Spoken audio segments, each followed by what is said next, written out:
आज हम बात करेंगे एनालिटिकल मेथड वैलिडेशन के पार्ट एलओडी, एलओक्यू और लिनियरिटी और रेंज की।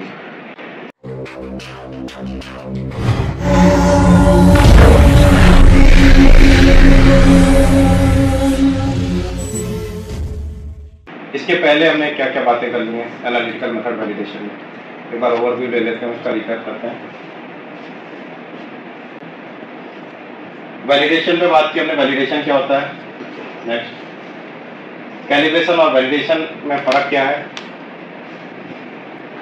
एनालिटिकल मेथड वैलिडेशन किस किस पैरामीटर पे करते हैं हम जनरली, और कौन कौन सी टेक्निक उस पैरामीटर को परफॉर्म करने के लिए यूज करते हैं, उसके बारे में बात की थी।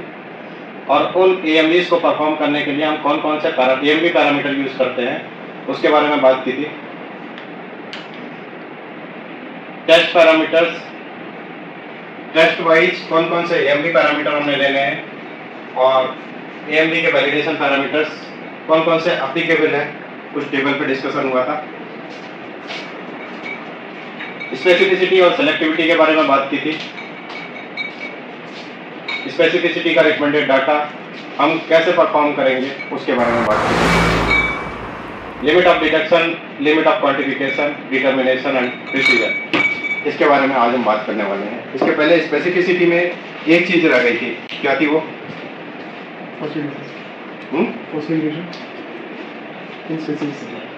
नहीं, स्पेसिफिसिटी में हम रिकवरी भी करते हैं। वो रहेगा ना, क्या था वो, क्या कैसे करते हैं?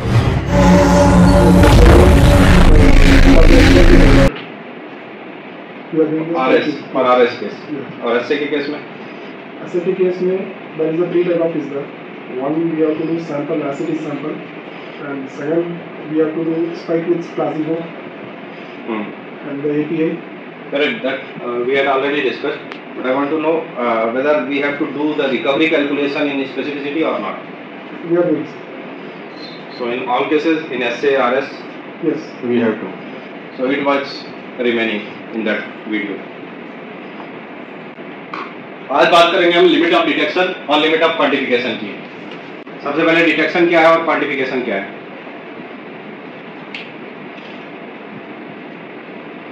पीक डिटेक्ट होती है वहाँ तो डिटेक्शन, जहाँ तो हमारी पीक डिटेक्शन होती है।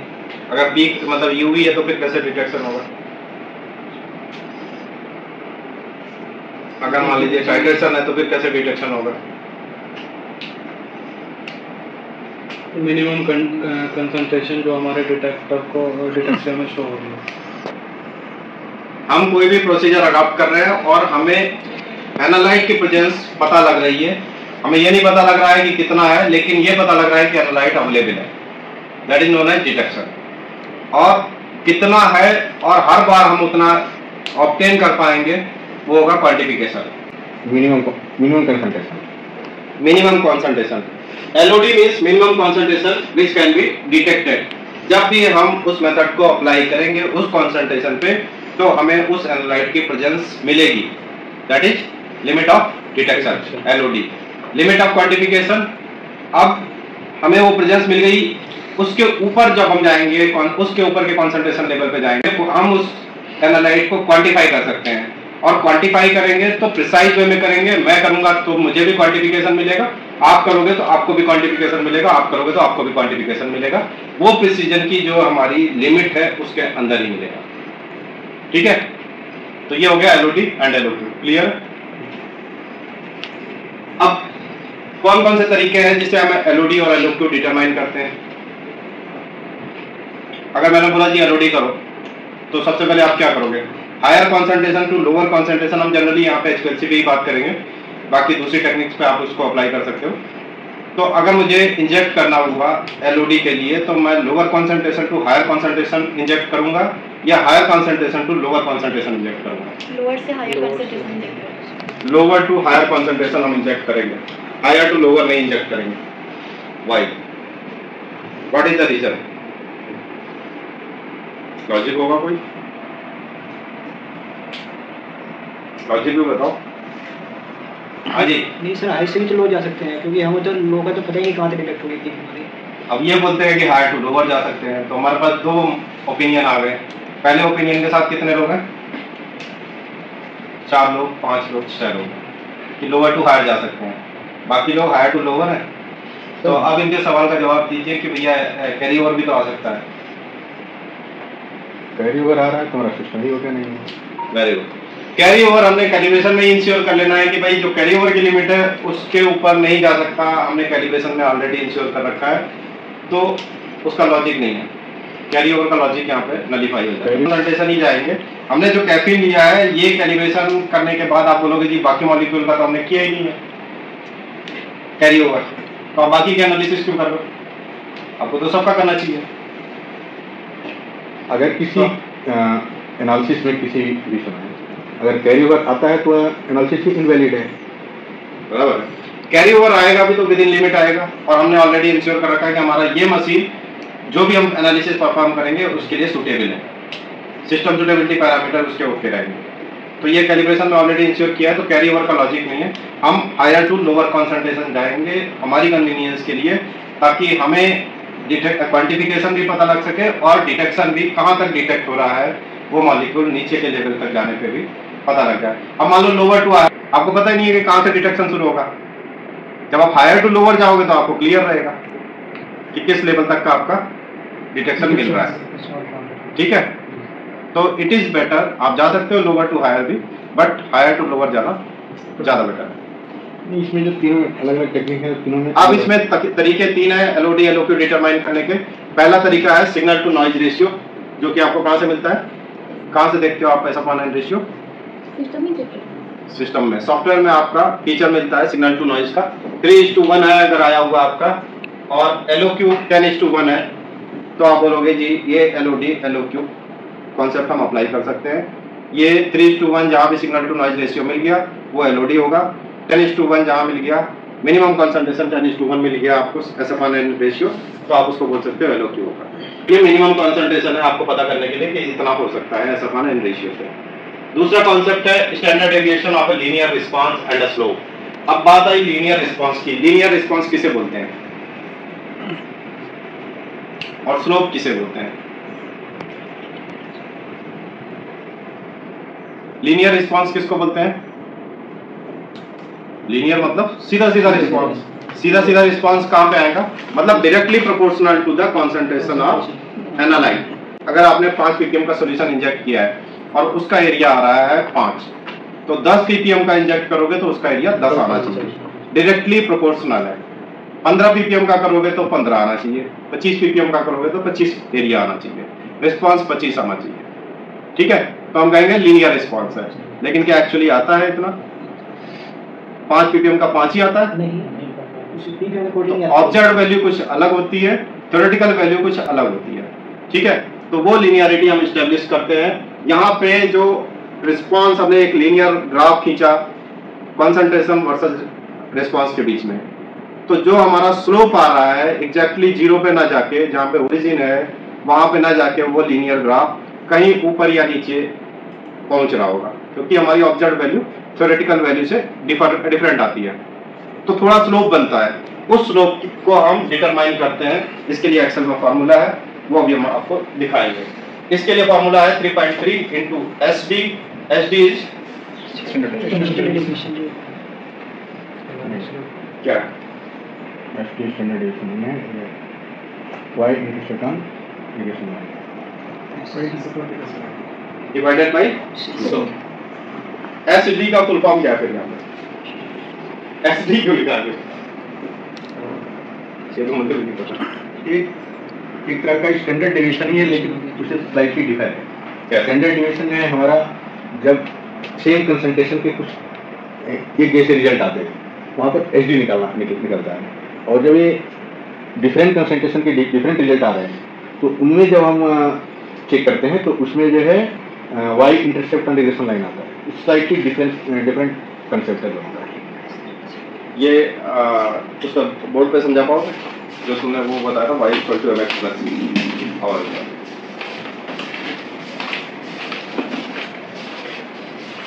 नहीं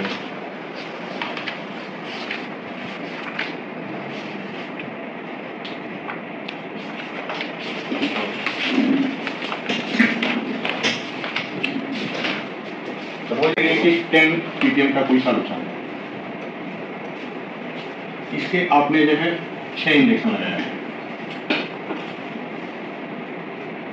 इसका क्या निकलेगा? SD निकलेगा, क्योंकि यही 6 वैल्यू आप ले रहे हो, स्टैंडर्ड डेविएशन निकलेगा। इससे इसका कोई मीनिंग नहीं है, इससे इसको कुछ लेना देना नहीं है। जो भी है, जो रिजल्ट इसके आ रहे हैं अलग अलग वैल्यू, उनका आप जो है डेविएशन मानक स्टैंडर्ड से कितना डेविएट कर रहा है वो आप निकाल रहे हो, वो SD है। अब हम सपोज करते हैं कि एक 5 ppm का कोई रिजल्ट हमको मिल रहा है, 10 ppm का कुछ अलग मिल रहा है, 15, 20 और 25 का अलग अलग रिजल्ट मिल रहा है। तो यहाँ कंसंट्रेशन के हिसाब से आपको कुछ वैल्यू मिलेगी। यहाँ मान लेते हैं 10 मिलता है, इसको 20 मिलता है, इसको जो है 30.2 मिलता है, इसको जो है 40.4 मिलता है, और यह जो है 50.2 मिलता है। तो ये अलग अलग कंसंट्रेशन के अलग अलग रिजल्ट आ रहे हैं। अब यहाँ जब आप Y intercept on regression line निकालेंगे तो ये दोनों चीजें मायने रखेंगी, ये भी मायने रखेगा और ये भी मायने रखेगा। जब ग्राफ आप प्लॉट करते हो, ग्राफ में क्या है, एक पॉइंट यहां पर है और एक पॉइंट यहां पर है। इन दोनों को अगर आप मिक्स करते हो, एक आप लीनियर लाइन खींचते हो, तो कहीं ना कहीं जाकर के इस वाई एक्सिस को इंटरसेप्ट करेगा। तो इसको हम जैसे मान लेते हैं कि यह x1 है, y1 है, ये x2 है, y2 है। यहीं से स्लोप का भी कंसेप्ट आता है। हम कहते हैं slope equal to tan theta. tan theta क्या है? ये किस एंगल पर यहाँ पर डिडक्ट कर रहा है, और इसको निकालने के लिए हम क्या करते हैं, y2 minus y1 divided by x2 minus x1। आप लोगों ने पहले भी इस चीज को देखा होगा, इसको समझ लिया जाता है। अगर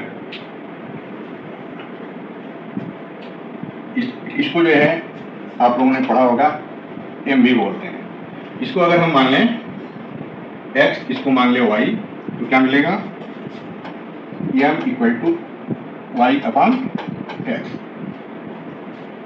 means y equal to mx। कब? इफ x को हम 0 करते हैं और y भी 0 हो, इस कंडीशन पर आकर के यहां पर अगर इंटरसेप्ट कर रहा है, x और y दोनों 0 है, तो ये फार्मूला आपका अप्लाई होगा। अगर यहां पर इंटरसेप्ट नहीं कर रहा है, कहीं इधर इंटरसेप्ट कर रहा है, या ये चीज यहां आकर के नीचे इंटरसेप्ट कर रही है, तो यहां भी एक वैल्यू आएगी। इसको c से डिनोट करके इसी फार्मूले में ऐड कर जाता है, y equal to mx plus c। यही c जो है y इंटरसेप्ट है ऑन रिग्रेशन लाइन। या पॉजिटिव भी हो सकता है और निगेटिव भी हो सकता है। समझ आ गया सौरभ बलोत्रा जी? इतनी आसानी से समझ आ रही चीज नहीं। x is the independent variable, concentration है। अब इन्होंने बोला कि 5, 10, 15, 20, 25 ppm का हम जो है इंजेक्ट करेंगे। तो 5 पे किया इन्होंने, 10, 15, 20, 25।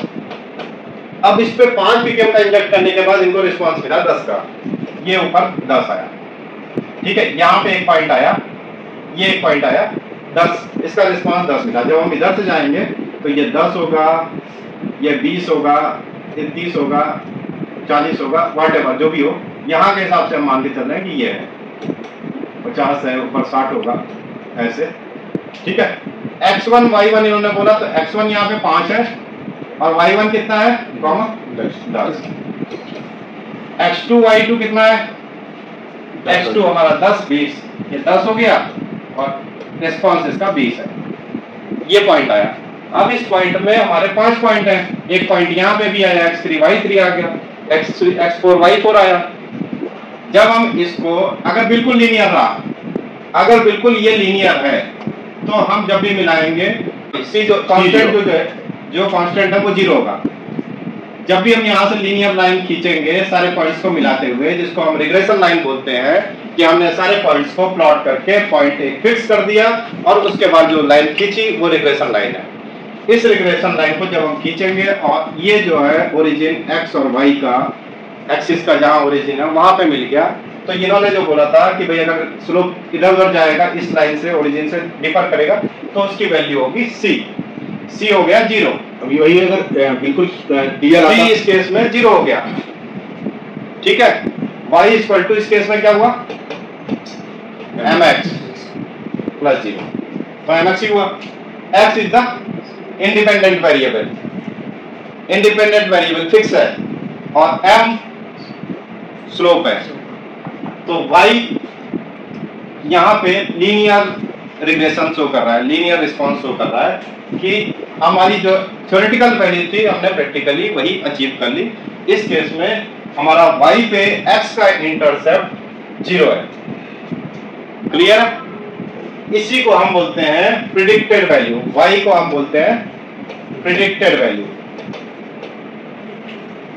थ्योरेटिकली क्या मिलना चाहिए, that is our prediction, predicted value. Observed value क्या है, अब इन्होंने बोला जी यहाँ पे एक रिस्पॉन्स ये आया, जब हम इसको मिला रहे हैं तो ये मिलते मिलते मिलते मिलते यहाँ पे पहुंच गया, तो यहां से यहां तक जो डिफरेंस है इसकी वैल्यू c है।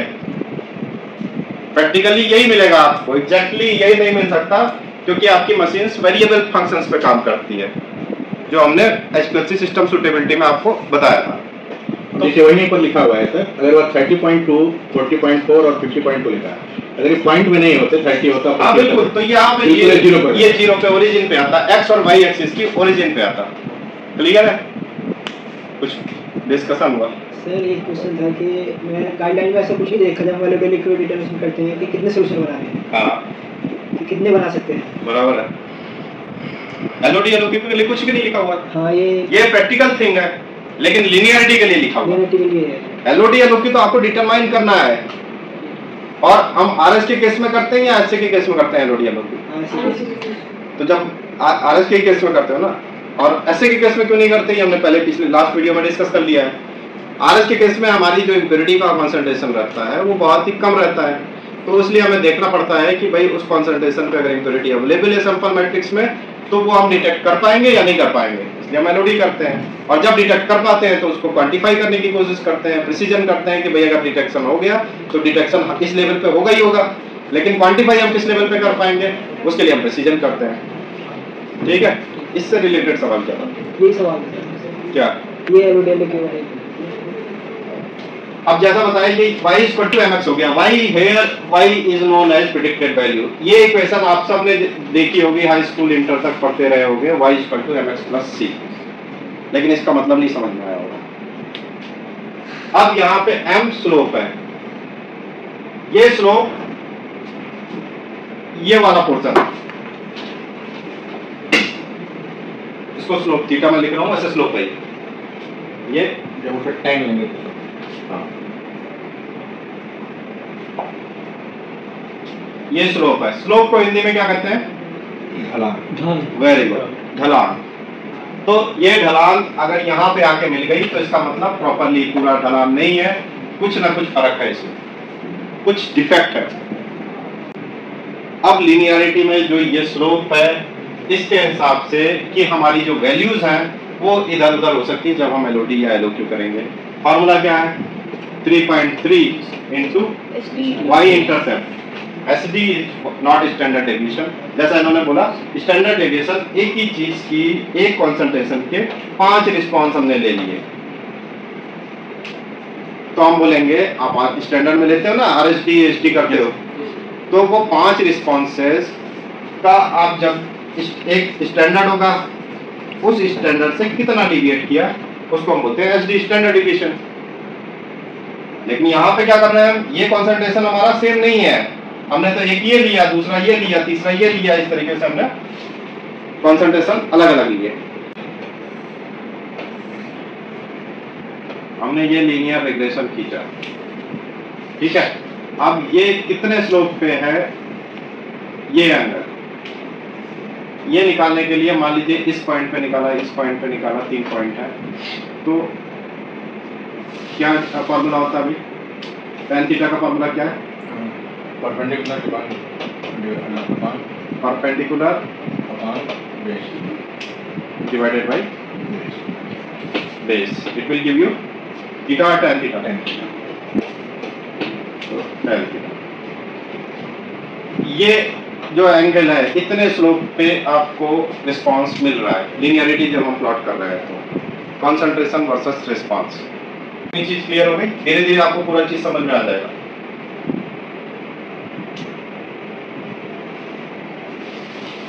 थ्री 3.3 इंटू एसिडी पे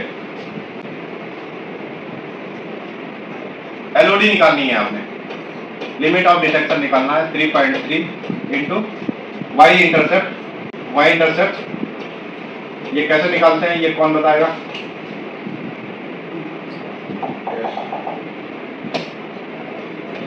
Y intercept divided by slope. जो भी वैल्यू आएगी वो कंसंट्रेशन में आएगी। कितना कंसंट्रेशन आपने लिया है वो पीटीएम आ जाएगा आपका यहाँ पे। एलओक्यू के लिए फॉर्मूला क्या है? 10 into Y intercept X intercept on Y axis. Actual में इंटरसेप्ट निकालते हो ना, X intercept on Y axis. Y की एक्सिस पे एक्स कहाँ कट कर रहा है वो रहेगा डिवाइडेड बाई स्लोप। नहीं, लीनियर लाइन कहाँ पर कट करेंगे? हाँ वही, वो एक्स का इंटरसेप्ट वाई एक्सिस पे। एक्स के रिस्पॉन्सेज जो है, एक्स रिस्पॉन्सेज ही हैं, उन रिस्पॉन्सेज का इंटरसेप्ट एक्स वाई एक्सिस पे कहाँ आ रहा है वो आपने निकालना है। और इसको निकालने का फॉर्मूला अभी हमारे पास कौन बताएगा? आनंदा जी आएंगे, बताओ। स्लोप बताने आओगे या टुनटुन जी बताएंगे? तुमने कहाँ से बनाया हुआ है वो दिखाओ। एक्सेल कहाँ से बनाई?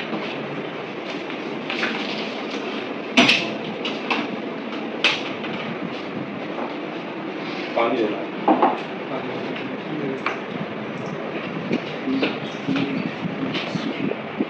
ये हमने वैल्यूज पहले से सिलेक्ट कर रखी है ताकि आपका टाइम वेस्ट ना हो।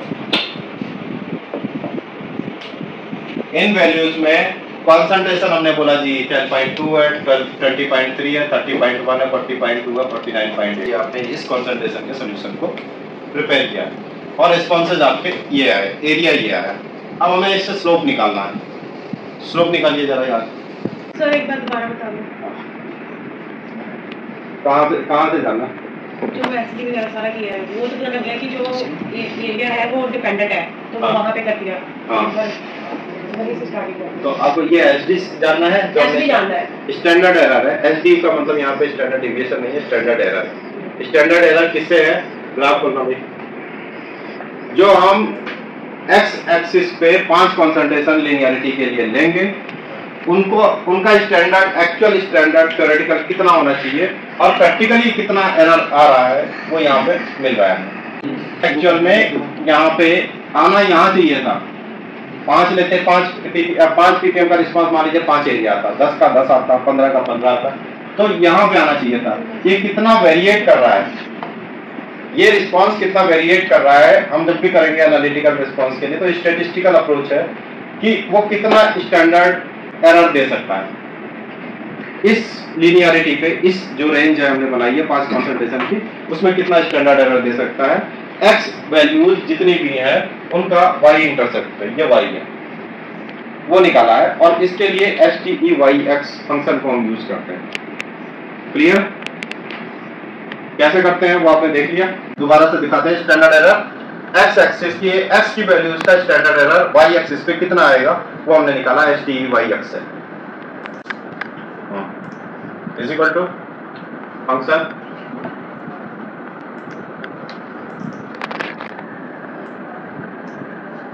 Dependent variables and independent variables. Clear हो गया? हम निकालेंगे स्लोप। हमें एलओडी निकालने के लिए 3.3 into Y intercept divided by slope चाहिए।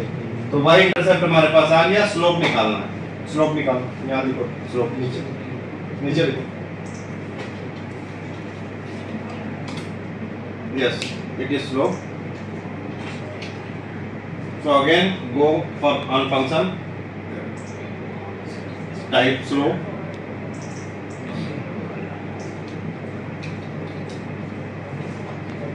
गो,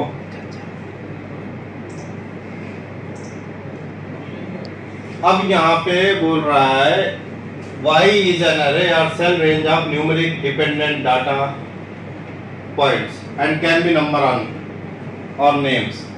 तो Y पे हमने डिपेंडेंट वैल्यू डालनी है। डिपेंडेंट है हमारा रिस्पॉन्स, इनडिपेंडेंट है कंसंट्रेशन।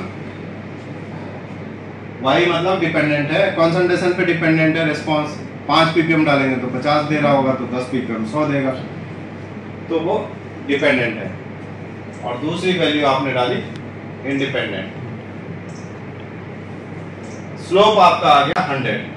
अब हम लिमिट ऑफ डिटेक्शन निकालेंगे। यहाँ पे एलओडी लिखो, यहाँ पे एलओडी निकालो। Limit of detection is equal to function, नहीं function 3.3 into standard error divided by slope. Clear है? बोलेगा तो नहीं, एसडी डिविएशन मत बोल देना, स्टैंडर्ड एरर। एलओक्यू, एलओक्यू का फॉर्मूला है 10 is equal to 10 into standard error divided by slope. Clear है? जनरली ये 3 टाइम्स होता है, क्योंकि 3.3 टाइम्स लगभग अबाउट की बात करें तो आप देखो 0.5 ppm आपका रिस्पांस मिला है। एलओडी का लिमिट ऑफ डिटेक्शन आपको 0.5 ppm मिल गया और एलओक्यू मिला 1.58। अब हम जब इंजेक्ट कर रहे हैं हायर टू लोअर कॉन्सेंट्रेशन, तो 0.5 ppm को हम मान के चलेंगे कि ये हमारा लिमिट ऑफ डिटेक्शन है और 1.59 ppm हमारा लिमिट ऑफ क्वांटिफिकेशन है। इसी पे हम प्रिसीजन करेंगे। 0.52 के कितने सोल्यूशन बनाएंगे हम? हाँ प्रिसीजन में 7 0.52 के 7 इंजेक्शन हम इंजेक्ट करेंगे। अलग अलग प्रिपरेशन या एक ही प्रिपरेशन? करते कैसे हो? Sorry, one preparation, 7 preparation 7 injection, एक बार प्रिपरेशन करते हैं सर, उससे हम 6 इंजेक्शन कराते सर 1 प्रिपरेशन 7 इंजेक्शन करते हैं सर। मेरा प्रिसीजन एक का ही करना होगा। हैं, पिछली नहीं करते। हाँ आरएसडी जब आप करोगे, For a UV, HPLC it's not a question. हाँ HPLC is में हमने सिंगल इंजेक्शन को 7 टाइम्स इंजेक्ट किया and every time we were getting the detection, then it is known as limit of detection is precised. ठीक है? अब दूसरा एलओक्यू जब करेंगे तो एलओक्यू में भी एक प्रिपरेशन हम कर लेंगे। 1.59 ppm की का सॉल्यूशन होगा, इसको हम इंजेक्ट करेंगे 7 टाइम्स और उसका प्रिसीजन निकालेंगे। आरएसडी, अब इस कॉन्सेंट्रेशन पे जो आरएसडी की लिमिट होगी, जनरली हम AOAC गाइडलाइन यूज करते हैं, जिसका फुल फॉर्म है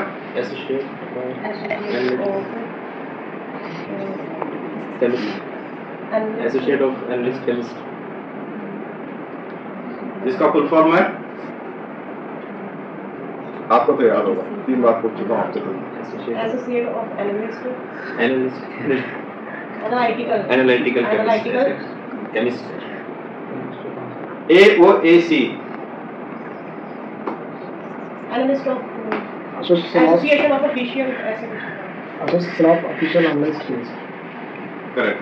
association of official analyst chemist में आपको प्रिसीजन की लिमिट दी हुई है, किस कॉन्सेंट्रेशन पे आप कितना आरएसडी ले सकते हो, उसके हिसाब से हम इंश्योर करते हैं कि हमारा जो एलओडी और एलओक्यू है प्रिसाइज है कि नहीं। क्लियर है यहाँ तक? किसी को कोई डाउट है पूछ सकता है। तो आई होप आपको एलओडी और एलओक्यू क्लियर हो गया। ठीक है? तो तीसरा concept based on visual evaluation, Elodie और एलओक्यू को हम विजुअल इवैल्यूएशन से भी इंश्योर कर सकते हैं। ऐसा लिखा हुआ है, हमने किया नहीं, किया है हमने किसी ने? ऐसा किस केस में कर सकते हैं? For both instrumental and non-instrumental, it can be applied. कोई ऐसा इंस्ट्रूमेंटल या नॉन इंस्ट्रूमेंटल टेक्निक जहां पे आप विजुअली देख के बता सको जी हाँ इसका डिटेक्शन हो गया, इसका क्वांटिफिकेशन हो गया। टाइट्रेशन, टाइट्रेशन जहां पे कोई एंड पॉइंट आ रहा है और आपको कलर अपीयरेंस है तो वहां पे आप बता सकते हो।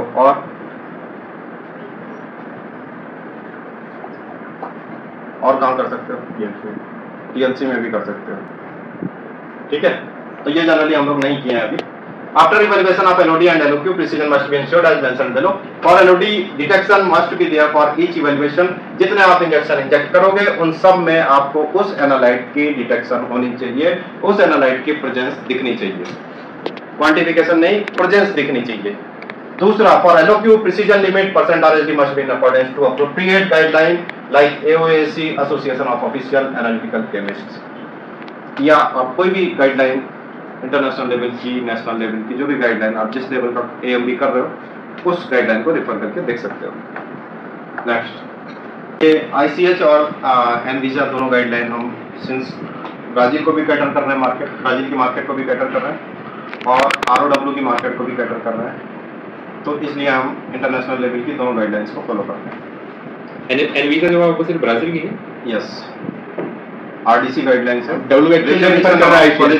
बोर्ड RDC गाइडलाइन बोलते हैं, वो एनवीजा की गाइडलाइन है। WHO की जो है ICH को जो है रेफर करना शुरू कर दिया है, तो हमको ICH पर ज़्यादा डिपेंडेंसी बढ़ेगी। ICH इंटरनेशनल लेवल की गाइडलाइन है जो कि रेस्ट ऑफ द वर्ल्ड है। ब्राजील की अपनी गाइडलाइन है, उसने अपनी गाइडलाइन रेफर की है। अभी वैलिडेशन पे R2 गाइडलाइन ड्राफ्ट में है, स्टेक होल्डर्स के सजेशंस के लिए निकली हुई है गाइडलाइन, पब्लिश है, लेकिन अभी फाइनली इम्प्लीमेंटेड नहीं है, ड्राफ्ट कंडीशन में। R2 आने वाली है, ठीक है। तो हम generally most of the cases में हम यहाँ पे एनवीजा को कवर कर रहे हैं, ICH का कवरेज भी है इसमें।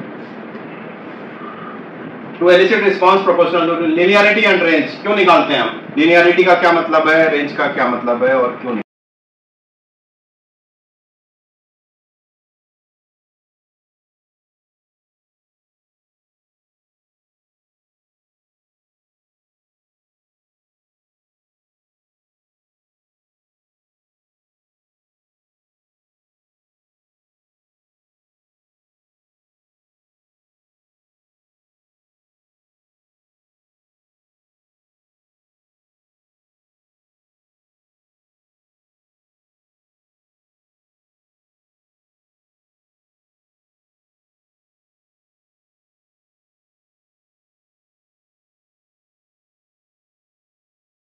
उम्मीद करता हूं मैं अपनी बात आप तक पहुंचाने में सफल रहा। इस वीडियो से अगर आपको कोई नई लर्निंग मिली है तो इस वीडियो को लाइक, शेयर और सब्सक्राइब कर दीजिएगा और ऐसे कम से कम 5 फार्मा प्रोफेशनल्स को जरूर शेयर कीजिए जिन्हें इस वीडियो की जरूरत है। आपके अपने YouTube चैनल फार्मा नर्स पर आने वाली कुछ वीडियो के टॉपिक्स इस प्रकार हैं।